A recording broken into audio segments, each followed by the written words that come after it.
बात बेबाक के इस अंक में आपका स्वागत है। मैं हूं प्रोफेसर देवेंद्र प्रसाद राय। आज मैं आपसे गत 2025 के मुख्य घटनाओं का जिक्र आपसे करूंगा। पहले मैं भारत को लेता हूं। भारत में 2025 में जो महत्वपूर्ण घटनाएं घटी, उसमें एक कुंभ मेला था। कुंभ मेला जितना सरकारी आंकड़ा है कि 66 करोड़ लोगों ने डुबकी लगाई, यह तो अतिशयोक्तिपूर्ण है, यह तो एग्जेगरेटेड है। लेकिन 10-15 करोड़ के लोगों ने, लाख करोड़ के लोगों ने डुबकी उसमें लगाई। लेकिन फिर भी इतने बड़े जमावड़े को व्यवस्थित कर लेना और उसको संपूर्ण कर देना एक बहुत बड़ी बात थी। उसके बाद दूसरा जो देश में घटना घटी वह था पहलगाम में पाकिस्तानी टेररिस्ट द्वारा अटैक, जिसमें 26 निर्दोष लोग हिंदुस्तान के मारे गए। और उसके बाद भारत ने उसके 12 टेरर ठिकानों पर स्ट्राइक किया। उसके बाद युद्ध हुआ। अब युद्ध में कौन जीता कौन हारा इसमें मैं नहीं पढ़ना चाहता हूं, इसमें बहुत अपने अपने दावे हैं। लेकिन एक बात स्पष्ट है कि दुनिया का कोई भी देश या नागरिक यह मानने को तैयार नहीं है कि भारत और पाकिस्तान का मिलिट्री माइट एक समान है। भारत की का अपर हैंड उसमें है, यह साबित हो गया है। मैं एक ही चीज इसमें कहना चाहता हूं, इस स्ट्राइक ने दुनिया को इन जनरल और पाकिस्तान को इन पर्टिकुलर एक मैसेज दिया है। वह मैसेज क्या था?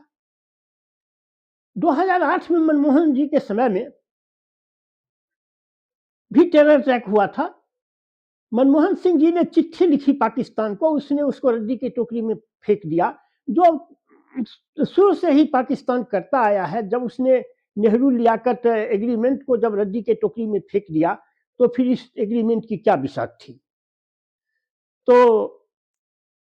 एक चीज स्पष्ट भारत ने संदेश दे दिया है कि India is not a soft state, it is now hard state.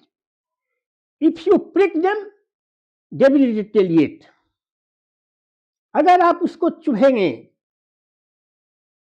तो वह रिटेलिएट करेगा और आपको बहुत महंगा पड़ेगा। भारत को जो हो, लेकिन आपको बहुत महंगा पड़ेगा। बस यही इस ऑपरेशन सिंदूर की का एक मैसेज भारत ने दिया पूरी दुनिया को और पाकिस्तान को। अब आते हैं दूसरा।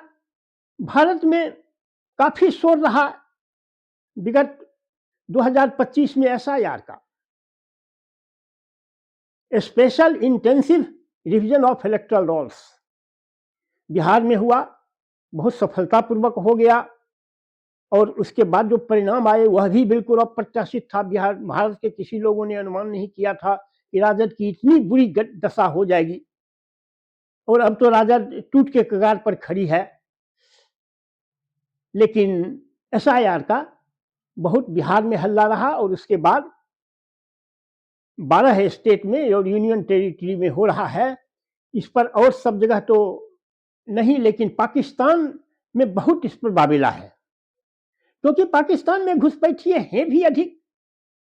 वह बॉर्डर स्टेट है, इसलिए उसमें घुसपैठ की ज्यादा संभावना है, तो इसलिए वहां ज्यादा बवाल है।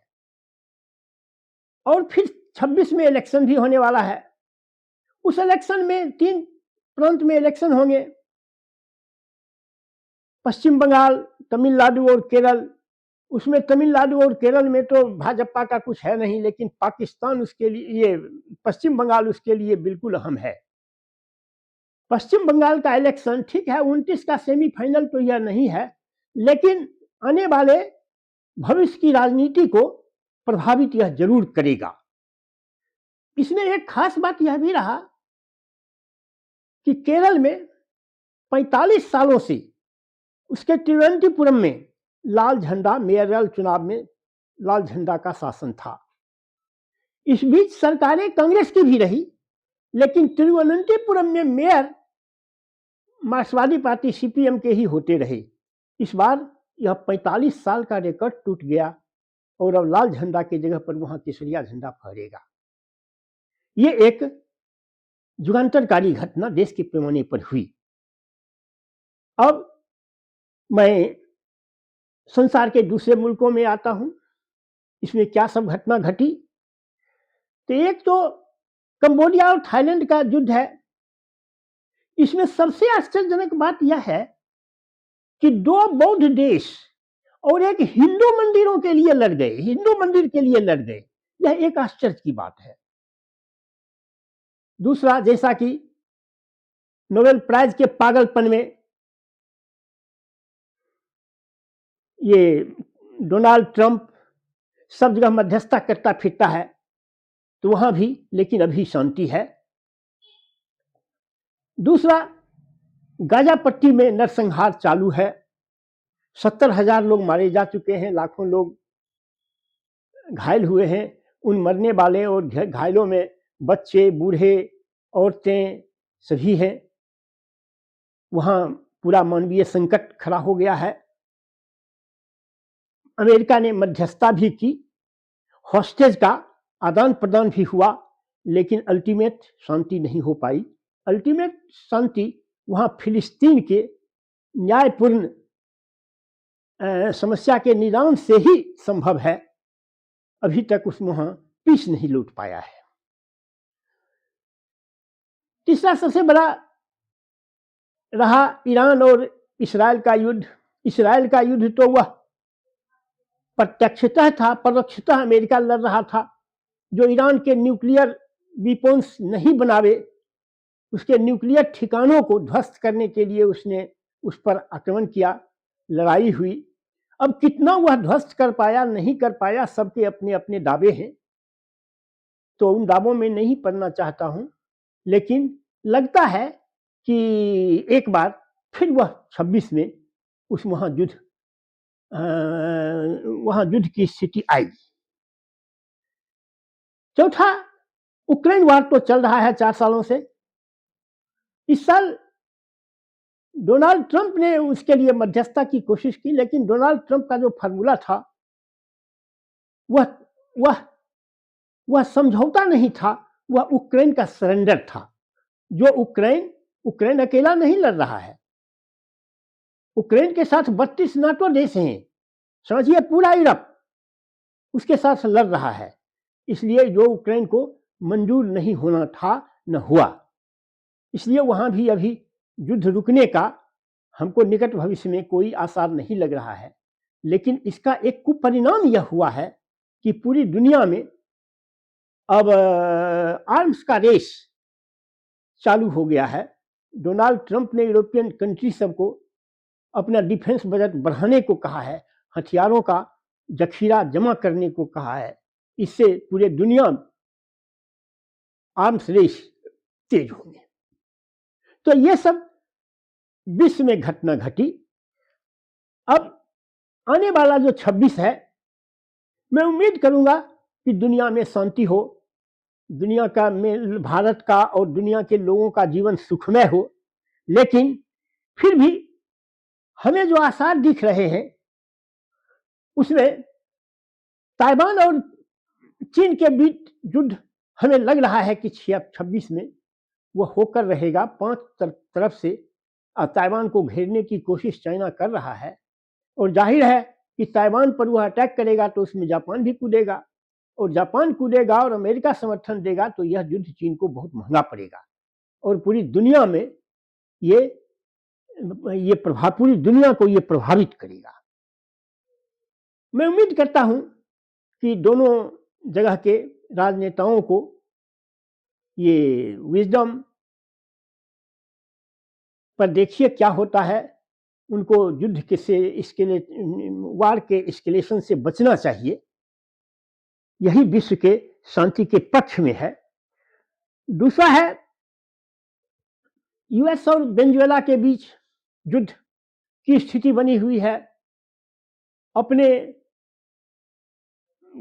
सबसे ग्रेटेस्ट पावर के अभिमान में यूएस ट्रंप मदुरो को झुकाना चाहता है, लेकिन लैटिन अमेरिकी कंट्री का जो इतिहास है, 62 में 80 करोड़ की आबादी के क्यूबा को अमेरिका नहीं झुका पाया, तो मदुरो को ये कहां से झुका पाएंगे? हमें नहीं उम्मीद है ये झुका पाएंगे। फिर भी युद्ध की स्थिति बन सकती है।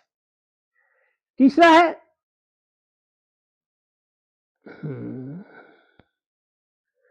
यूएस और ईरान के बीच युद्ध हो सकता है।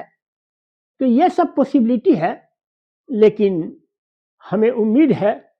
और फिर गत साल इंटरनेशनल फिनोमेना में टैरिफ वार हुआ। टैरिफ के बल पर छोटे छोटे देशों को और खासकर एशियन और लैटिन अमेरिकी कंट्री को वो धमका करके, बांह ऐंठ करके अपने शर्तों पर झुकाना चाहता है अमेरिका। भारत पर भी 50% टैरिफ, 25% टैरिफ और 25% पेनल्टी लगा दिया। लेकिन खुशी की बात यह है कि इसके बावजूद पिछले तिमाही में भारत का ग्रोथ रेट 7.8% का था और उसके टैरिफ के बाद भारत का ग्रोथ रेट 8.2% हो गया, जो दुनिया का सबसे फास्टेस्ट ग्रोइंग इकोनॉमी की निशानी है। यह एक भारत के लोगों के लिए एक खुशी की बात है। और भारत और ब्राजील 2 देश पर सबसे अधिक लगाया गया, लेकिन दोनों में से कोई देश अभी तक उसके सामने झुकने को तैयार नहीं है। यह एक अभूतपूर्व घटना है। बस इतना ही कह के मैं अपनी बात समाप्त करता हूँ। मैं आशा करता हूँ कि 26 पूरी दुनिया के लिए शांति, सुख और समन्वय लेकर आएगा और वैज्ञानिक विकास के रास्ते पर पूरी दुनिया आगे बढ़ेगी, प्रकृति पर विजय प्राप्त करेगी। एक से एक विजय प्राप्त करती जा रही है और ज़्यादा प्राप्त करेगी और लोगों का जीवन सुखमय होगा। अब अगर आपको हमारी बात पसंद आए तो इसे लाइक और सब्सक्राइब करें। Thank you very much.